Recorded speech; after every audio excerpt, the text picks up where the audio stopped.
इसके पहले जब आगरा में कथा थी, 3 दिवस का एक उत्सव रखा गया था, तो वहाँ पर ऐसा संकल्प लिया गया कि आने वाला वर्ष भी हमारा अच्छा हो। पुराना तो जैसा रहा वैसा हम सभी को पता है। साल भर से लगभग देश विदेश में हर जगह सारी व्यवस्थाएं रुक गईं।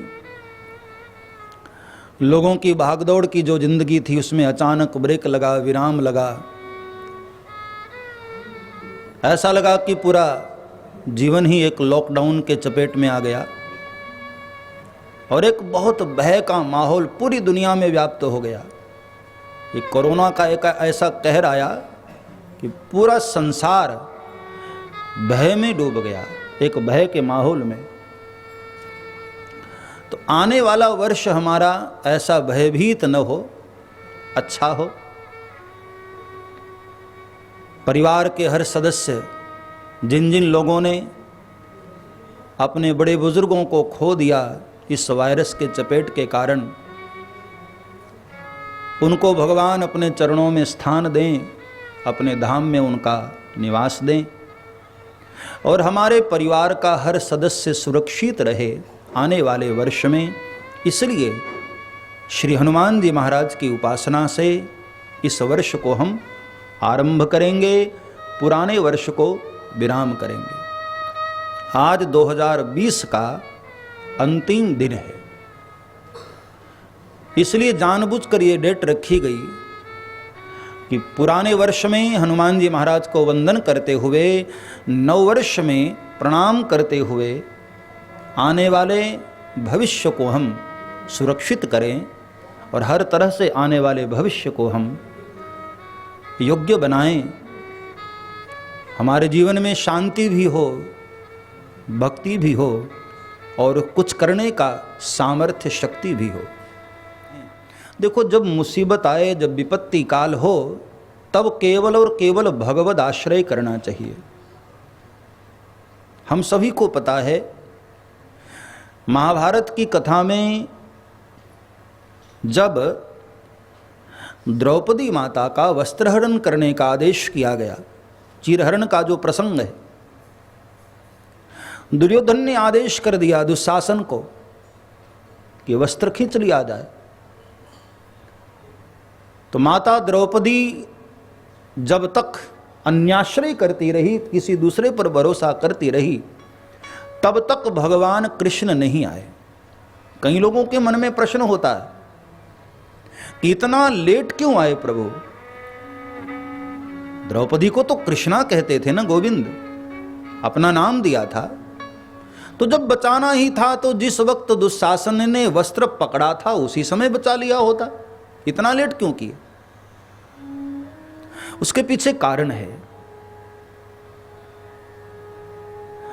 गोविंद पूर्ण समर्पण का इंतजार कर रहे थे, टोटल समर्पण। आरंभ में द्रौपदी माता को अपने पितामह पर भरोसा था, 5 पतियों पर भरोसा था, धृतराष्ट्र से उनको आशा थी। इतने इतने गुरु लोग यहां बैठे हुए हैं, कृपाचार्य हैं, द्रोणाचार्य हैं, पितामह भीष्म बैठे हैं, दादा बैठे हैं, और स्वयं जिनके कुल की मैं पुत्र वधू हूं, धृतराष्ट्र, वो क्या ऐसा अन्याय होने देंगे? जब तक उन लोगों से आशा रही, भगवान कृष्ण नहीं आए।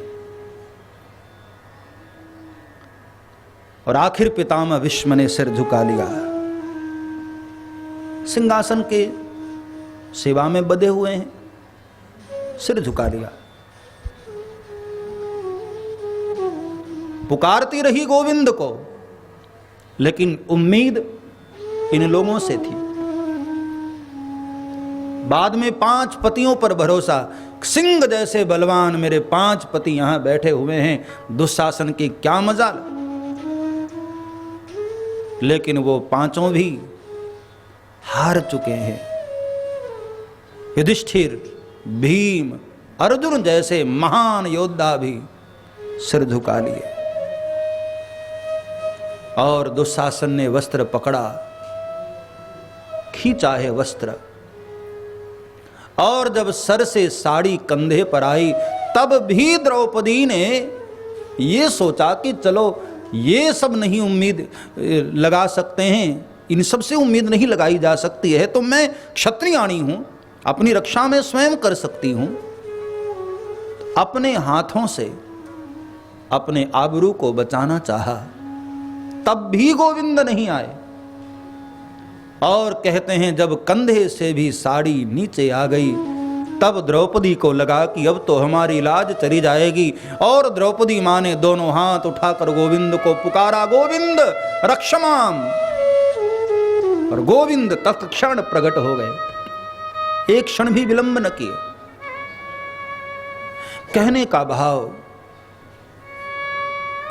परमात्मा भी तब आते हैं जब हम टोटल समर्पण कर देते हैं, पूर्ण समर्पण कर देते हैं, किसी अन्य से आश्रय नहीं, किसी अन्य से आशा नहीं। तो मैं पूरे विश्व को प्रार्थना करूं, पूरे भारतवर्ष को, सभी को दुख के काल में, दुख की घड़ी में, संकट के समय केवल और केवल भगवद आश्रय करना चाहिए। जब सारी दुनिया में ऐसी मुसीबत आई, ऐसी परेशानी हुई, तो अचानक से लोग धर्म की ओर बढ़े, क्योंकि ऐसे संकट की घड़ी से कोई उबार सकता है तो वो है प्रभु, वो है परमात्मा। इसलिए ज्यादा से ज्यादा भगवद आश्रय करना चाहिए। अन्याश्रयाणाम त्यागो अनन्यता, किसी अन्य का आश्रय न हो। ठीक है, डॉक्टर्स प्रयास करते रहे, कई लोग तो ऐसा भी कहते हैं कि जो हॉस्पिटल गया वो पहले गया, हाँ, जो घर पर रहा वो सुरक्षित रहा। प्रयास करना सबके अपने अपने कर्तव्य हैं, अपने अपने काम हैं, लेकिन हकीकत में रक्षा करने वाले तो गोविंद हैं, रक्षा करने वाले तो प्रभु हैं, श्री हनुमान जी हैं। संकट से हनुमान छुड़ावे,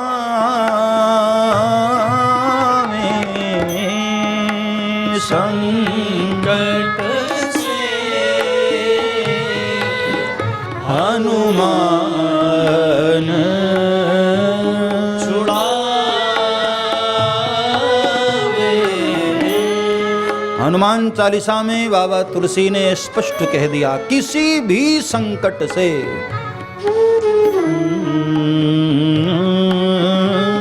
छुड़ावे,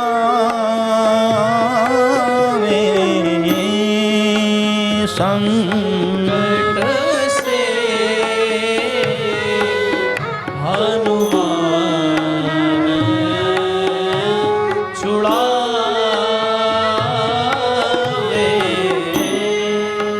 मन क्रम बचन ध्यान जो लावे, मन क्रम बचन ध्यान जो लावे,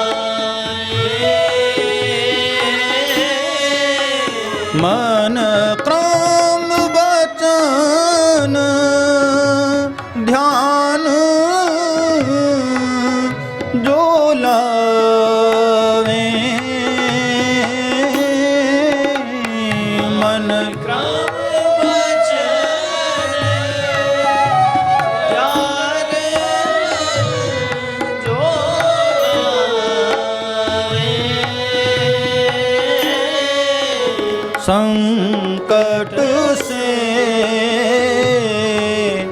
हनुमान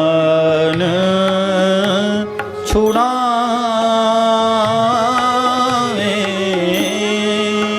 संकट से हनुमान छुड़ावे। हर प्रकार के संकट से श्री हनुमान जी महाराज हमको मुक्त करते हैं, हमें बचा लेते हैं। इसलिए विपत्ति काल में, ऐसे संकट की घड़ी में, ऐसे उदासीनता के माहौल में हनुमान जी की आराधना सर्वश्रेष्ठ है।